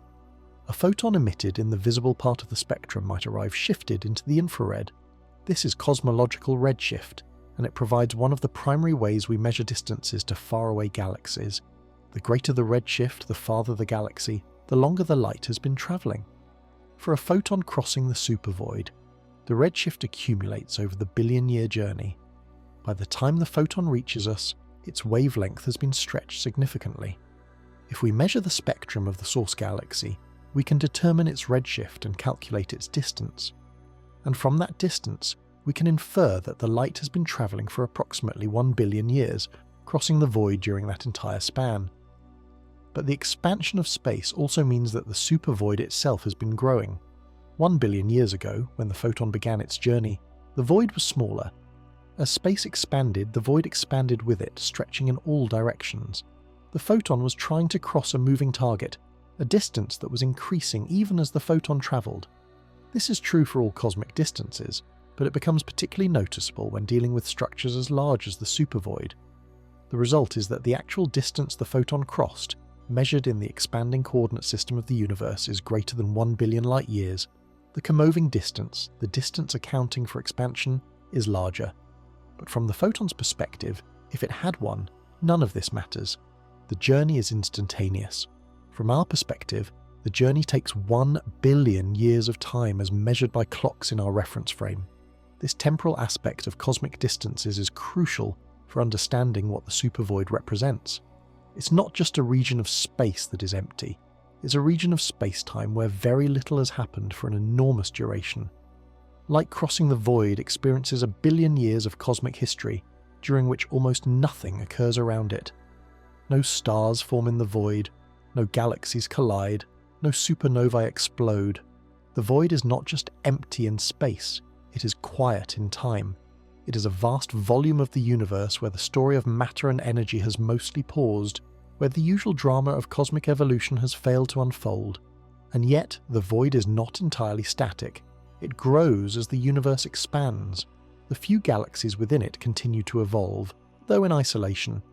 Dark energy continues to push space apart, accelerating the expansion, ensuring that the void will grow larger over time and that the galaxies within it will become even more isolated as the universe ages. This brings us to a deeper question. What does the supervoid mean for the long-term evolution of the universe? What does it tell us about the future? Because if voids are growing, if the expansion is accelerating, then the universe is heading toward a state where voids dominate even more than they do today. The structures we see now, the filaments and clusters, will persist within their own gravitationally bound regions, but the space between them will continue to expand. The voids will grow, and eventually, over timescales far longer than 1 billion years, the universe will become a collection of isolated island structures surrounded by vast emptinesses that continue growing without limit. The cosmic microwave background is a snapshot of the universe at a very specific moment in its history. Roughly 380,000 years after the Big Bang, the universe had cooled enough for protons and electrons to combine into neutral hydrogen atoms. Before this moment, the universe was opaque, a hot plasma where photons could not travel far without scattering off free electrons. After this moment, the universe became transparent. Light could suddenly travel freely through space without constant scattering. The photons that were released at that moment have been travelling through the universe ever since, and we detect them today as the cosmic microwave background. This light has been travelling for more than 13 billion years. It has crossed nearly the entire observable universe, and because it comes from every direction in the sky, it provides a picture of what the entire universe looked like at that early time. The CMB is not uniform. There are tiny temperature fluctuations, variations of about 1 part in 100,000, that reflect density differences in the early universe. Regions that were slightly denser were slightly hotter. Regions that were slightly less dense were slightly cooler. These variations are the seeds of all later structure, the initial conditions from which galaxies and clusters and voids eventually formed. When scientists map the CMB across the entire sky, they create an image that looks mottled, with small patches of slightly different colours representing the temperature variations. Most of these variations are random, following a statistical distribution predicted by theories of the early universe. But in 2004, when analysing the WMAP satellite data, astronomers noticed a region that didn't quite fit the expected pattern. A cold spot in the direction of the constellation Eridanus, about 10 degrees across, where the temperature was lower than it should be based on statistical predictions. The temperature difference was small, about 70 microkelvin, 70 millionths of a degree. But when you account for the size of the region and the magnitude of the temperature deficit, the probability of such a feature occurring by random chance is low. Various estimates placed it at somewhere between 1 in 100 to 1 in several thousand, depending on exactly how you define the anomaly and what statistical methods you use to analyse it. This was significant enough to warrant investigation, but not so extreme as to definitively rule out random chance. Several explanations were proposed almost immediately. The simplest was that this was just a statistical fluctuation, an unlikely but not impossible outcome of the random processes that created the CMB's temperature variations. Given that we observe only one CMB, our single universe's microwave sky, unlikely events must occur somewhere. Perhaps we simply happen to observe one of those unlikely regions.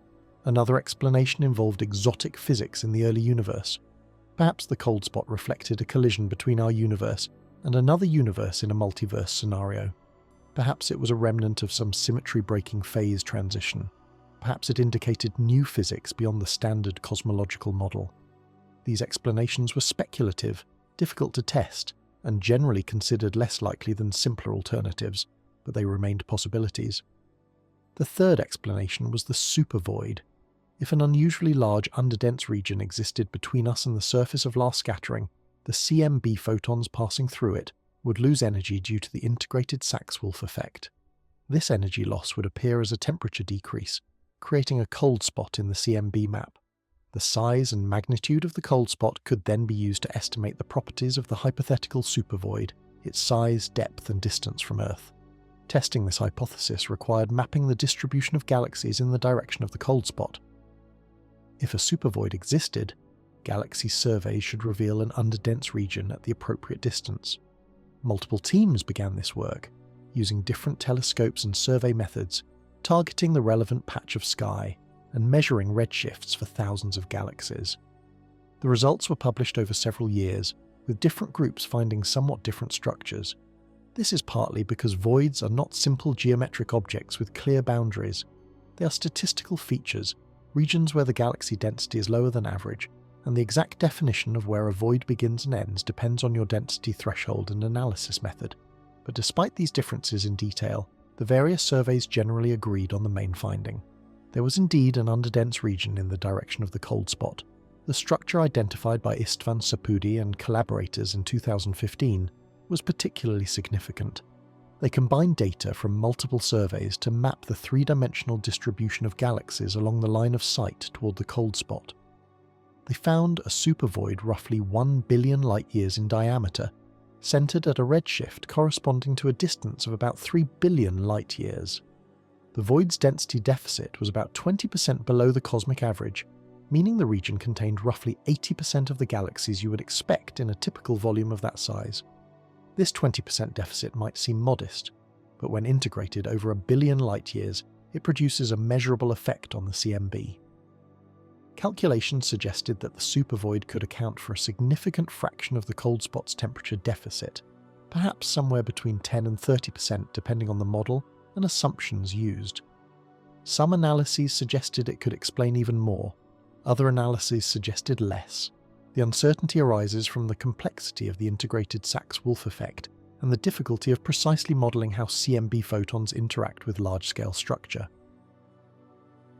What became clear was that the supervoid alone probably could not explain the entire cold spot.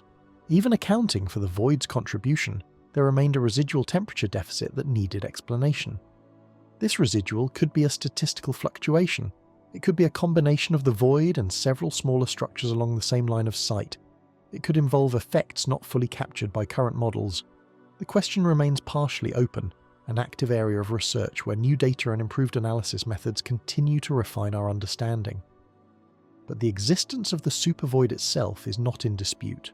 It is there, confirmed by multiple independent observations, and its connection to the cold spot, even if only partial, demonstrates something important about the universe's structure. The largest features in the cosmos, voids spanning 1 billion light-years, can create detectable imprints on the oldest light we can observe. The supervoid has left its mark on the CMB, a signature written in temperature variations so small they can only be measured with the most sensitive instruments in space. This tells us that the universe's structure is not just a recent development. The seeds that grew into the supervoid existed in the early universe as subtle density variations. Over billions of years, those variations were amplified by gravity and cosmic expansion, eventually creating the enormous underdense region we observe today. The cold spot in the CMB, in a sense, is an echo of the supervoid's formation, a signal that has travelled across billions of light-years and billions of years to reach our instruments. And this connection between the oldest light and the largest structures reveals something profound about cosmic time. The CMB shows us the universe as it was more than 13 billion years ago.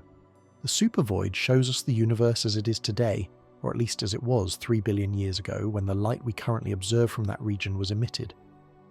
By studying both, we can trace the evolution of structure across cosmic history, watching how the early universe's tiny fluctuations grew into the immense features that dominate the cosmos today. The cold spot is not just an anomaly in a temperature map. It is a window into the universe's largest structures, a clue about how emptiness forms and evolves, a connection between the earliest moments after the Big Bang and the present-day architecture of reality. It demonstrates that even absence can leave traces, that emptiness can be measured, that the largest things in the universe are not things at all but the spaces between things, voids so vast they affect the light from the beginning of time itself. The universe is not static. This fact, discovered less than a century ago, fundamentally changed our understanding of reality. Before Edwin Hubble's observations in the 1920s, most scientists assumed the cosmos was eternal and unchanging, a fixed stage on which events unfolded but which itself remained constant. Hubble's measurements of galaxy redshifts revealed otherwise. Galaxies were moving away from us, and the farther away they were, the faster they receded. This pattern made sense only if space itself was expanding, carrying galaxies along with it like dots painted on the surface of an inflating balloon. This expansion affects everything at cosmic scales, but it affects voids in a particular way. Within galaxies, within galaxy clusters, even within superclusters, gravity is strong enough to hold structures together against the expansion. The Milky Way is not expanding. The distance between the Sun and the galactic center remains roughly constant over time because gravity binds the galaxy into a coherent structure. The local group is not expanding. The Milky Way and Andromeda are actually moving toward each other, pulled together by their mutual gravitational attraction, and will eventually collide and merge in about 4 billion years. But voids are different. Voids are underdense regions where gravity is weaker than average. There is less matter in a void, which means less gravitational attraction holding things together. The few galaxies that exist within a void are not gravitationally bound to each other in most cases. They are too far apart, separated by distances so large that their gravitational influence on one another is negligible. This means that within voids, the expansion of space operates almost unopposed. As the universe expands, voids expand with it, growing larger over time.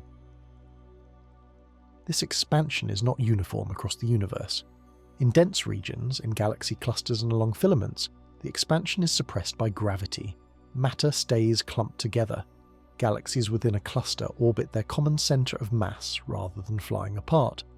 But at the boundaries between dense regions and voids, at the walls and filaments surrounding underdense areas, galaxies experience a combination of forces. Gravity pulls them toward the dense structures. Expansion pushes them away from the void centers. The result is a flow pattern where matter drains out of voids and accumulates in filaments and clusters, making the voids emptier over time and the dense regions denser. Computer simulations of cosmic structure formation demonstrate this process clearly. When you run a simulation starting from the nearly uniform conditions of the early universe, you can watch as structure evolves over billions of simulated years. Small density fluctuations grow, matter begins to clump. Within a few 100 million years, the first small halos of dark matter form, and galaxies begin to appear within them. By 1 billion years, a clear pattern emerges.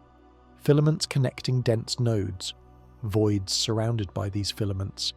And as you continue the simulation forward in time, the voids grow, they expand, they become emptier.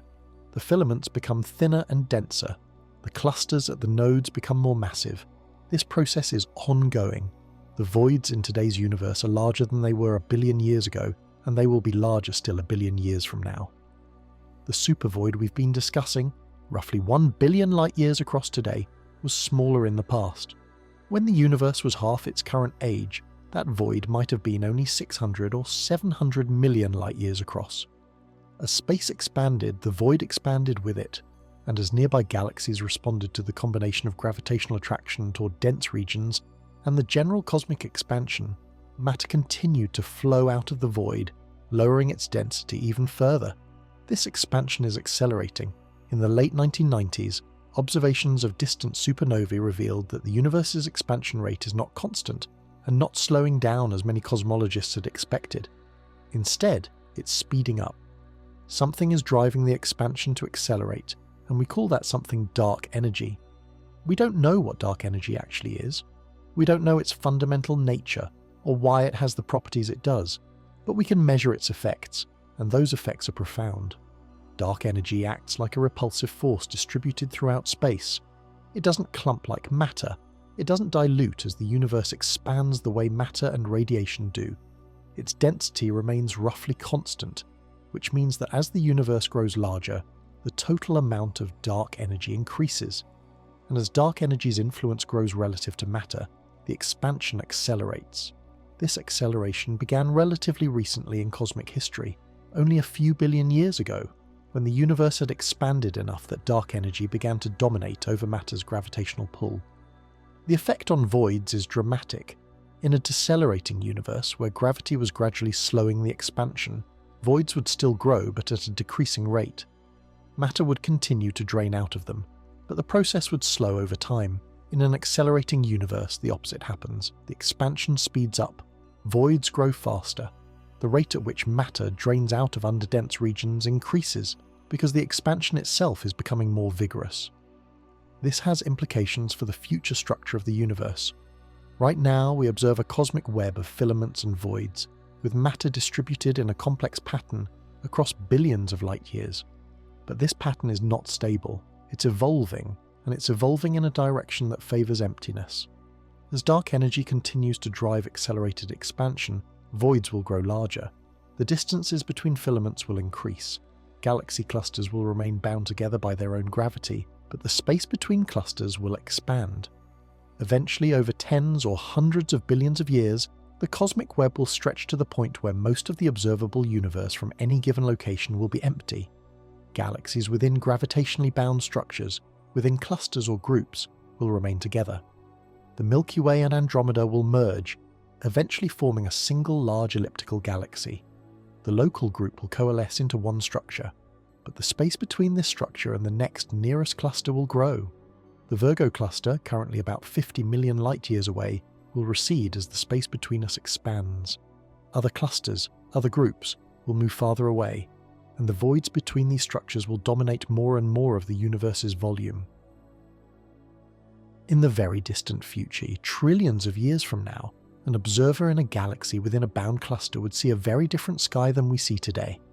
The nearest other galaxy cluster would be billions of light-years away, possibly beyond the observable horizon if the expansion has carried it far enough. The cosmic microwave background would have redshifted into invisibility, stretched to wavelengths so long they become undetectable. The universe would appear to consist almost entirely of the local cluster, surrounded by emptiness in all directions, with no visible evidence that anything exists beyond that local structure. This future universe would, in essence, consist almost entirely of voids. The structures that remain would be small islands in an ocean of expanding emptiness. Each island would be isolated, causally disconnected from all others, unable to exchange information or matter or energy. The universe would have become a collection of separate, unreachable domains, each surrounded by voids so vast and expanding so rapidly that nothing could ever cross it. The supervoid we observe today is a preview of this future. It is a region where the expansion has already won over gravity, where emptiness has already claimed dominance. The few galaxies within it are relics, isolated structures that will become even more isolated as time passes. The void will continue to grow, driven by the relentless expansion of space and the influence of dark energy, and eventually, given enough time, most of the universe will resemble this void, empty, expanding, silent. This is not a distant, abstract future. It is the logical consequence of the expansion we measure today.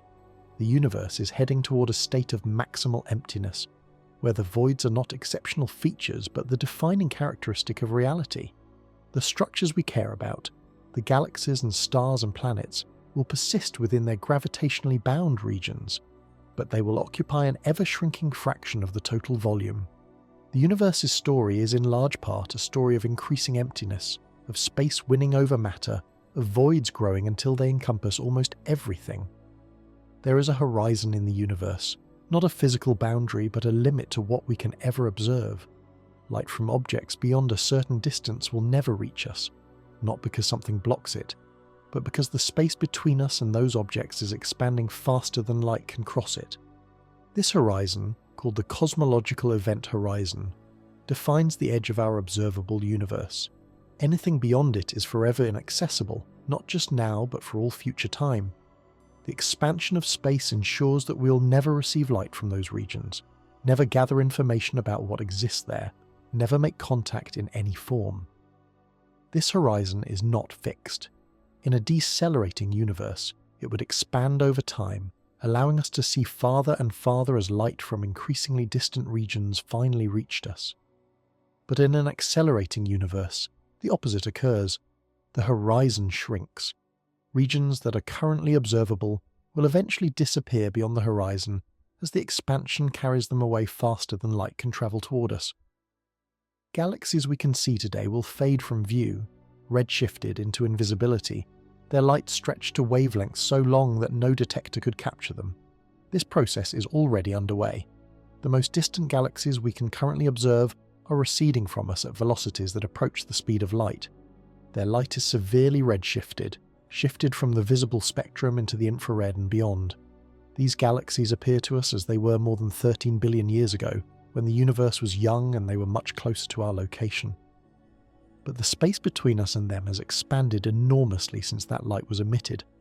Those galaxies are now much farther away than 13 billion light years, and they are still receding, carried by the expansion of space, moving farther from us with every passing moment.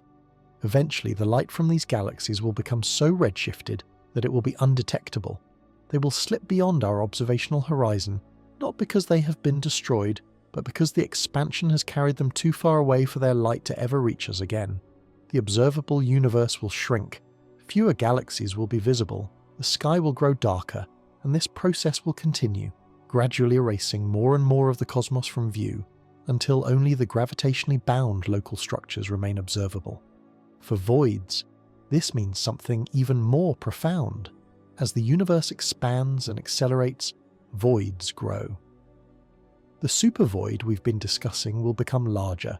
New voids will form in regions that are currently filaments, as matter continues to drain toward the densest structures. And the distances between these voids and the filaments surrounding them will increase.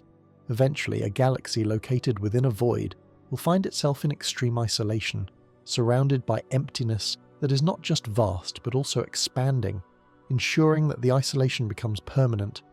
Imagine a small galaxy within the supervoid, a dwarf galaxy containing perhaps a few billion stars. Right now, that galaxy can, in principle, observe other galaxies.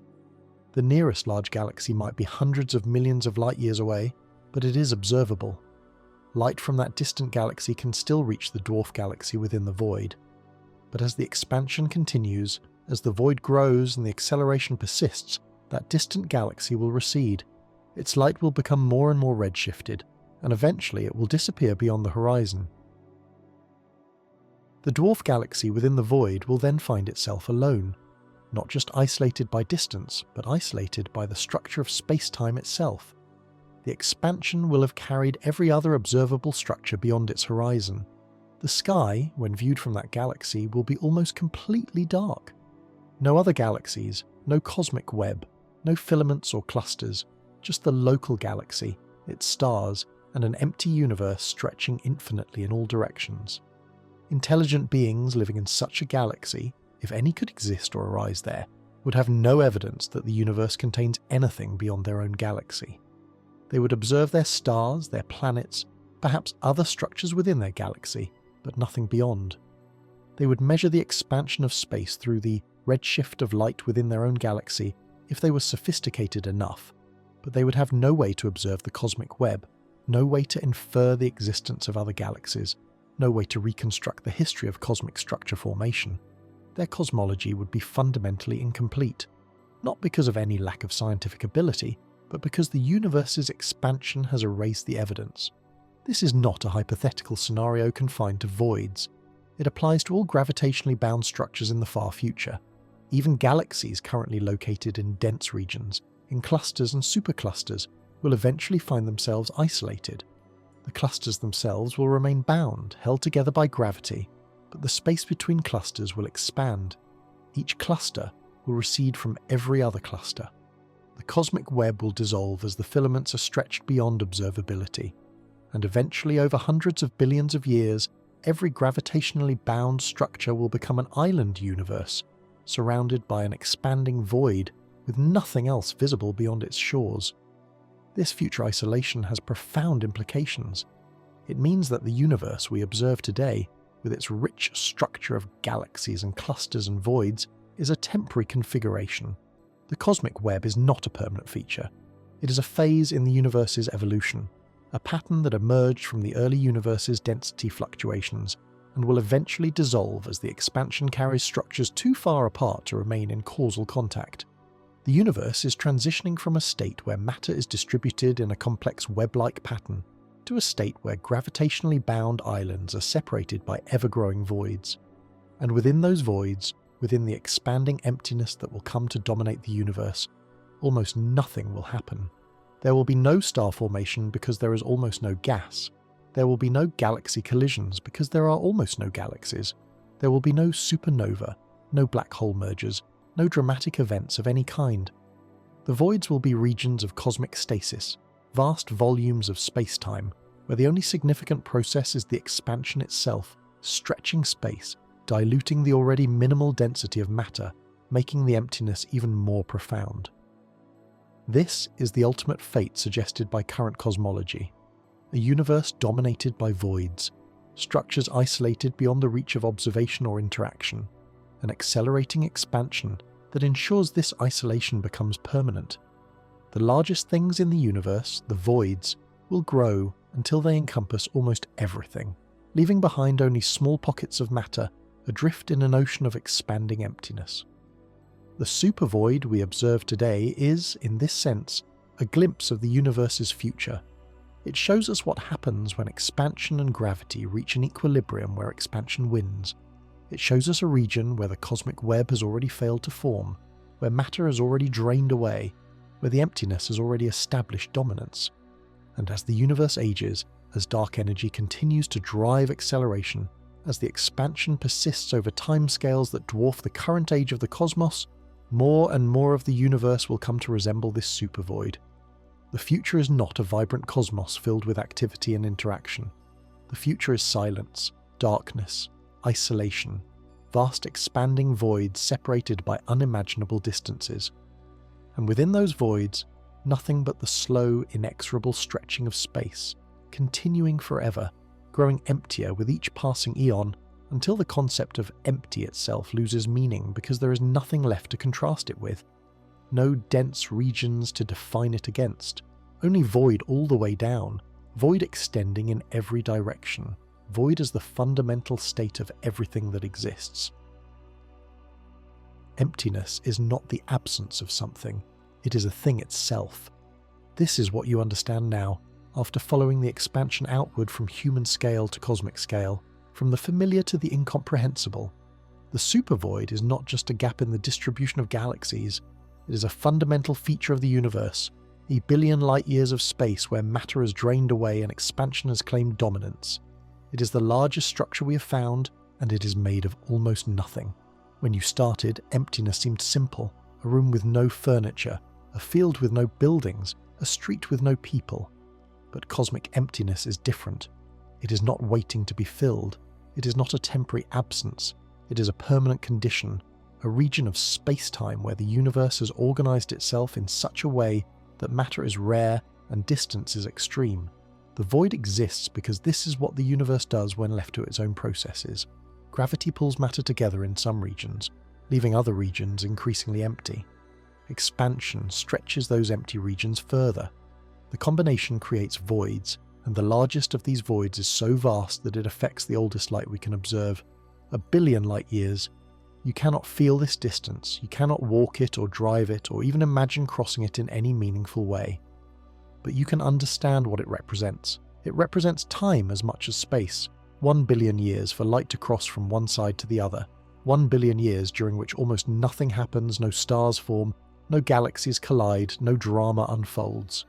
Just emptiness expanding, growing larger, becoming more empty as the universe ages. And this is not an anomaly. This is the direction the universe is heading. The voids are growing. The structures are becoming more isolated. The expansion is accelerating. Given enough time, the universe will consist almost entirely of voids, with small islands of matter separated by distances so vast that they can never interact, never observe each other, never know that anything else exists beyond their own gravitational boundaries.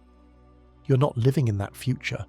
You're living in a universe that still has structure, that still has a cosmic web of galaxies and filaments, where light from distant structures can still reach you.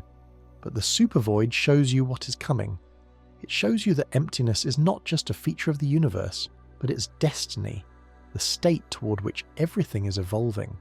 This might seem bleak. The universe expanding into isolation, voids dominating everything, structures fading beyond horizons, but there is something else here too, understanding. You're a human being, living on a small planet, made of matter that is rare in the cosmic sense, existing in a brief window of cosmic time when structure is still observable. And despite your smallness, Despite your brief existence, you can understand the supervoid. You can measure it. You can comprehend what it means. You can trace the implications across billions of years into the future. The universe is mostly empty, and it is becoming more empty. But awareness exists within it. Minds capable of grasping scale, of following the logic from human distances to cosmic voids, of recognizing that the biggest thing in the universe is not a thing at all. This awareness does not change the universe. It does not halt the expansion or fill the voids, but it means that the universe is not just emptiness. It is emptiness that knows itself, that can be measured and understood and contemplated. You're small. The Earth is small. The solar system, the galaxy, even the local group, all small compared to the supervoid. But smallness is not insignificance. You exist during the brief era when the universe is structured, when galaxies are visible, when the cosmic web spans the sky. You exist in the time before the voids have claimed everything, before isolation becomes permanent, before the expansion carries structures beyond reach. This moment, this configuration of the universe is temporary, and you are here to witness it. The supervoid will continue to expand, the universe will continue to age. Billions of years from now, the cosmos will look different than it does today, emptier, darker, more isolated. But right now, you can still see the cosmic web. You can still observe distant galaxies. You can still understand that most of what exists is void, and that this void is not nothing but the largest feature of reality itself. Emptiness defines the universe more than matter does. This is what the supervoid teaches. And once you understand this, once you accept that the universe is fundamentally empty and becoming more so, you see everything differently. The stars are rare, galaxies are exceptions, structure is temporary, and the voids, the vast expanding emptinesses that occupy most of cosmic volume, are not the background. They are the subject. The biggest thing in the universe is the abyss, and you have just crossed it.